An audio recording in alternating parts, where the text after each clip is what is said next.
Hello, everyone. Good morning, good afternoon, good evening. Welcome back. We're going to continue on, of course, reading Power of the Magdalene by Stuart Wilson and Joanna Prentis. And we are going to be reading chapter 9 today, and that is the female disciples. So we're going to talk about all of them as a whole.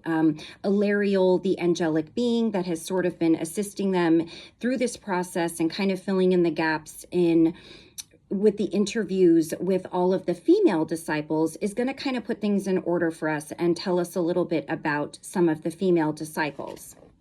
During another session with Alariel, some very important hidden information came to light. Joanna, we understand that there were a number of female disciples of Jeshua, in addition to the traditional list of 12 male disciples given in the Bible. How many disciples of Jeshua were there in total? Alariel, it's important to understand that the discipleship system that Jeshua set up was designed to mirror the greater symbolism of the universe. The balance of Father, Mother, God was mirrored in a balance of male and female disciples. So there were 6 circles of 12, making 72 male disciples, and 6 circles of 12, making 72 female disciples, for a total of 144 disciples in all. The names of the first circle of 12 male disciples have come down to you and are well attested. However, much less is known about the first circle of female disciples, and we can now talk about that. First of all, we have 2 advanced initiates who were frankly head and shoulders above the rest, and these were Mariana, the mother of Jeshua, and of course Mary Magdalene. These were initiates who had reached high levels of spiritual attainment long before that time. They arrived in Israel as fully qualified adepts, both very advanced in their own way. So they were head and shoulders above the rest of the group and were respected as such. Comment by Stuart. An adept is a term for a high initiate, a sage, or master soul. The session continues. Alariel. Then you have Helena Salome, who took the matronymic name of Mary. Outside the family group, she was often called Mary Salome. She was the sister of Mariana and therefore an aunt of Jeshua. In the biblical account of the crucifixion, she is simply called Salome. She married Lazarus, also called Zebedee, and her sons John and James were disciples. Mariana's sister Mary Jacobi, an aunt of Jeshua, was a disciple. She married Clopas, also called Cleophas, and their daughter Abigail was a disciple. She married the disciple John. Martha of Bethany was a disciple. She was the sister of Lazarus. Martha's sister Mary was a disciple. Mariana had a sister called Rebecca, and her daughter, Miriam Joanna, a cousin of Jeshua, was a disciple. Mariana's brother Isaac had a daughter called Sarah, a cousin of Jeshua, and she was a disciple. She married the disciple Philip. Laura Clare, also called Ruth, a sister of Jeshua, was a disciple. Although Greek names were popular at that time, examples being Helena and Philip, Latin names were rarely used because of the unpopularity of the Roman occupation. The name Laura Clare is an exception to this and came about because Joseph of Arimathea had a great friend amongst the senior Roman administrators, whose wife was called Laura Clare.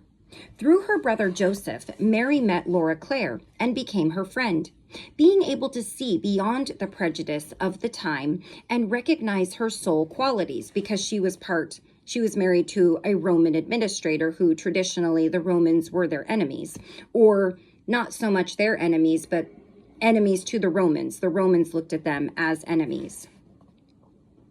Mary named her daughter after this wise and beautiful Roman lady, but also gave her the Hebrew name of Ruth so that she could use that name outside the extended family. Lois Salome, a daughter of Joseph of Arimathea and a cousin of Jeshua, was a disciple. Susanna Mary, a daughter of Joseph of Arimathea and a cousin of Jeshua, was a disciple. That is the full list of the 12 first circle female disciples. Comment by Stuart. What emerges clearly from this list is that everyone on it was related to Jeshua, either directly or through marriage. It is a fascinating list, and we summarize it here.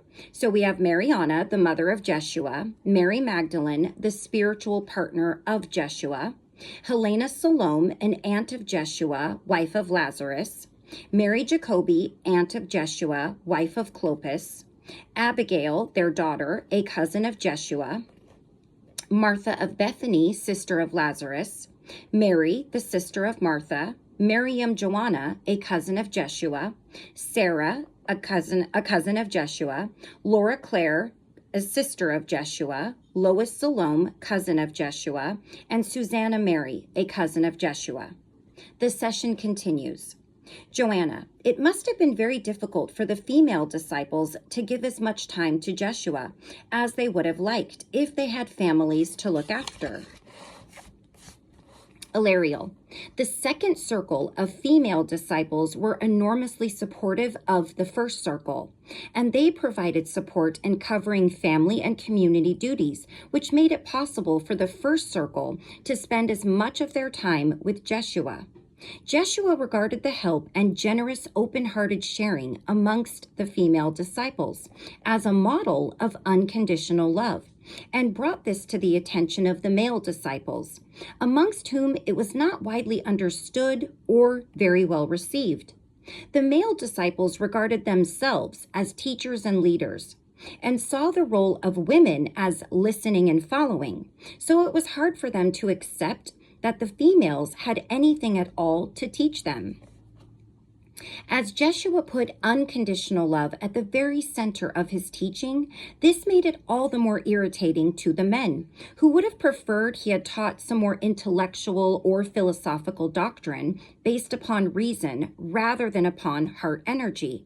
They felt ill at ease in matters of heart energy and longed to elaborate or structuralize Jeshua's teachings in some way to make it more intellectually challenging and therefore more impressive to the male mind. They saw heart energy as much too vague and insubstantial and longed for a set of logical and profound concepts that would seize the high ground of intellectual debate. They saw Jeshua's great intellectual gifts in debating, especially in his debates with the Pharisees he encountered, but they couldn't understand why he should have chosen so flimsy a foundation for his teaching as unconditional love.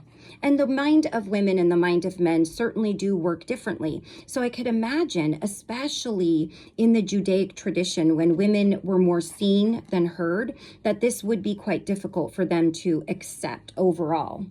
And it's also interesting to note that in the Christ letters, Jesus explains that when he came in contact with the full energy of what he refers to as Father, Mother, Divine, he felt the love of the feminine and the masculine, the love of a parent. But when he brought this information back to the Jews, he knew that the Jews would not accept any part of a woman being a leader or referred to as God. So he simply left it with something they could accept and understand more easily in referring to God as the Father. All right, comment by Stuart. The Pharisees were the rabbinic group within Judaism, which controlled the education process in the synagogues. The session continues. Alariel. Of course, they dared not raise these questions while Jeshua was teaching them, for he had such a quiet yet firm authority and was clearly so much in advance of them all. But one could see this trend at work in the minds of the first circle of male disciples. And in the long term, as one generation of Jeshua's followers succeeded the next, this process gathered momentum. It might have been offset by an energy and heart-based process along the lines of the Gnostic tradition. But sadly, that tradition did not survive long enough to make lasting changes in the development of mainstream Christianity. Comment by Stuart. The Gnostics were a loosely knit movement which was active during the very earliest years of Christianity. They believed in a mystical state of deep knowing, or gnosis, that's capital Gnosis, in which the knower and the known merge and become one. The session continues. Alariel. The boldest among the non-Essene male disciples went so far as to mutter amongst themselves that Jeshua had started to feminize the tough, heroic, patriarchal core of Judaism by taking such an extraordinary line in his teaching. Those amongst the disciples, like Judas, who had sympathy with the zealot position, saw the teaching as promoting a feminine weakness in the Judaic consciousness, at a time when a resolute, heroic, and bold stand against Roman occupation was needed. Bear in mind that the male disciples were brought up in a Jewish culture that still believed in an eye for an eye and a tooth for a tooth. The leap from that position to turning the other cheek and even loving your enemy was simply too big a step for them. And it is still a widespread issue in religion today. We have people that still follow that God punishes, that God rains his wrath upon us, and that if somebody hurts you, you hurt them back. And they use the Bible to justify this, from legal systems to getting, personal vendettas, whatever it may be. And then people call that karma, but that's not what karma is at all. Comment by Stuart. The Zealots were a group of extremist Jews who saw themselves as warriors for God and hoped to expel the Romans from Israel by force. The session continues. Sorry, my rings are twisting around. Joanna. And were the first circles of disciples the first to form? Alariel. Yes, and there were people who had the closest link with Jeshua. These were the people. The first circle had the closest link with Jeshua. They were the ones who had dedicated themselves before coming into incarnation to play a very active role in spreading the word of the teachings.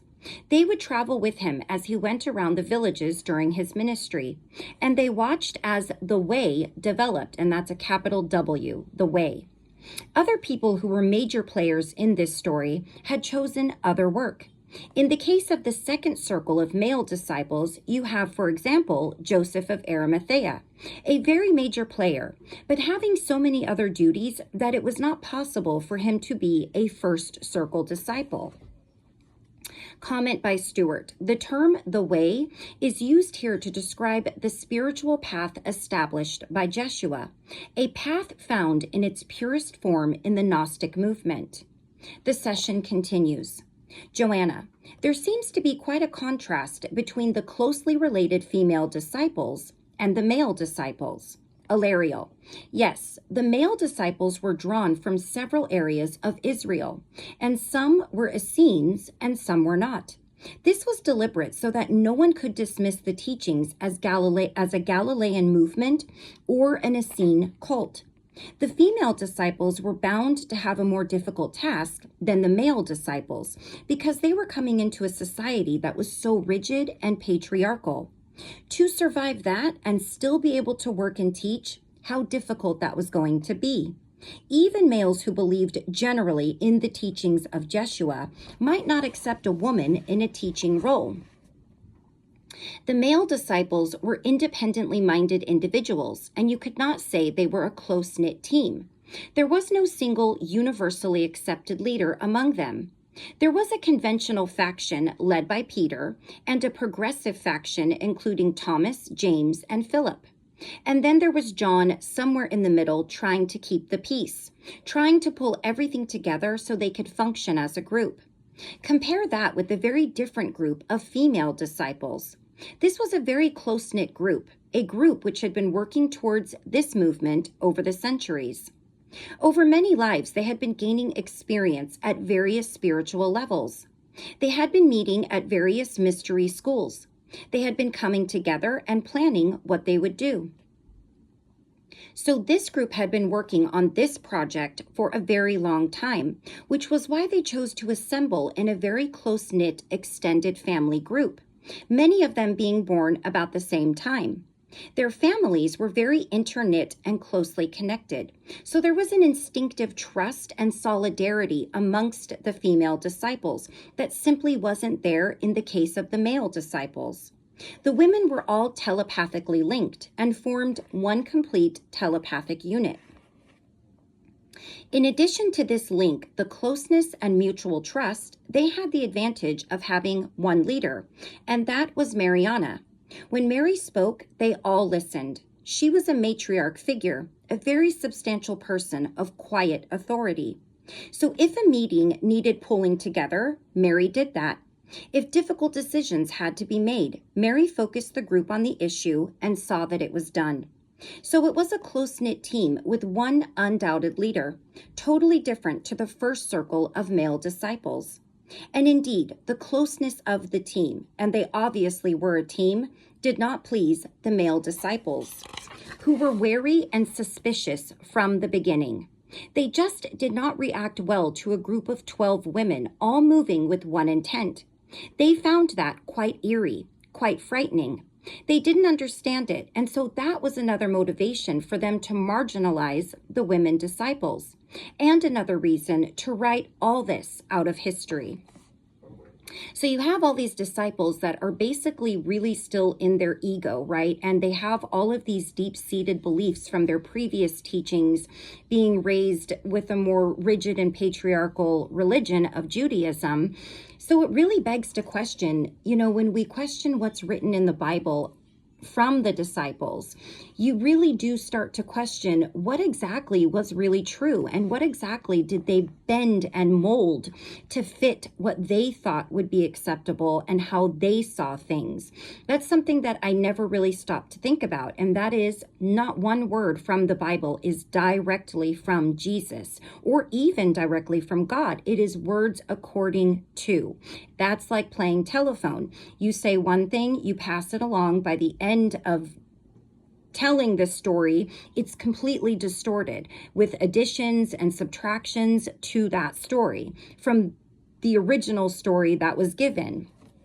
So I kind of look at the Bible as the same way. Yes, it served its purpose. Yes, it's a great thing to read, but we need to grow in our souls. And going off of words that are thousands of years old, how do you keep growing with things that are so very old when we're clearly seeking more? So the story of the female disciples is a big story, and its time has come. Various members of this close-knit team will be stepping forward quite soon to tell their part in this story. Joanna, when you were speaking, I could almost see them queuing up to come and speak and tell their story. And Alariel says, yes, their time has come. Other groups are now working on this as we speak. It will all come forward quite soon, and much has yet to be told in this story. It's not only the first circle of female disciples, but the second, and to some extent, the third circles as well. Many of these pioneers of the way are now ready to tell their story, and it is a remarkable and inspiring story. Many things will flow from the information on the female disciples as they come forward. It is time for a shift in human consciousness, and the empowerment and leadership role of women is an essential element in leaving the past behind and beginning to access the full potential and creativity available within the human race as a whole. That's kind of what I just said, or meant to say, is that we cannot grow from stagnant stories. And from stories that are not complete, certainly. If you ignore or belittle the skills and creativity of half your population, many of the problems on Earth will remain unsolved and insoluble. A great deal of information was suppressed and marginalized, but now, after all these years, its time has come to go out into the world. And that is good, for it is not wise to suppress information. Also, it strengthens the recognition that God is balanced, masculine and feminine, and that if we attempt to perceive God in a very narrow masculine way, or even in a narrow feminine way, that only leads to imbalance, and no good ever comes from that. So all this is going in one direction now, the direction of balance. The whole point about the balanced male and female system of discipleship as set up by Jeshua is that it reflected the central balance of Father, Mother, God. Father, Mother, God is completely balanced, completely integrated, and completely whole. If you try to take either the father or mother element out of this equation, the result is a major imbalance in perception. And how many people, when they think about God, think of him as a man, right? Think of God as a man. He's not a man, he's not a woman, he's energy. Let's see, now I lost my place. Okay, any system that honors the father energy and neglects the energy of the divine mother will lack flexibility, sensitivity, compassion, and wisdom. It will tend to become more rigid and brittle and will fragment into a number of competing elements. It is one of the great tragedies of Western culture that all knowledge of the female disciples of Jeshua has been lost, and it is now time to restore that knowledge. And now we have a comment by Stuart. That was all coming from Alariel. The existence or non-existence of female disciples continues to affect attitudes and decisions right up to the present day. For example, the debate about the question of women bishops in the worldwide Anglican Church has thrown up the argument that this is impossible because there were no women disciples. Despite this conservative view, women priests have been ordained within the Anglican community in America for 30 years. And by 2006, there were 12 women bishops in that Episcopal church. In June of that year, this movement for change culminated in the election of Catherine Scory, Bishop of Nevada, as the presiding bishop of the Episcopal Church in the United States. The information in this chapter is some of the most important material we received from Alariel. The hidden history of the women disciples is a key element in Western culture, which has been denied to us for too long. Okay, so that completes chapter 9. Chapter 10 is rather short, so I am going to be keeping these chapters separate. So chapter 10 I will do on its own, and it will be a pretty short video in comparison with the ones we've done so far. So thank you all very much for joining me. I love you all so much, and until I see you again, take care of yourselves and take care of those around you. And I will see you next time for chapter 10. Bye-bye.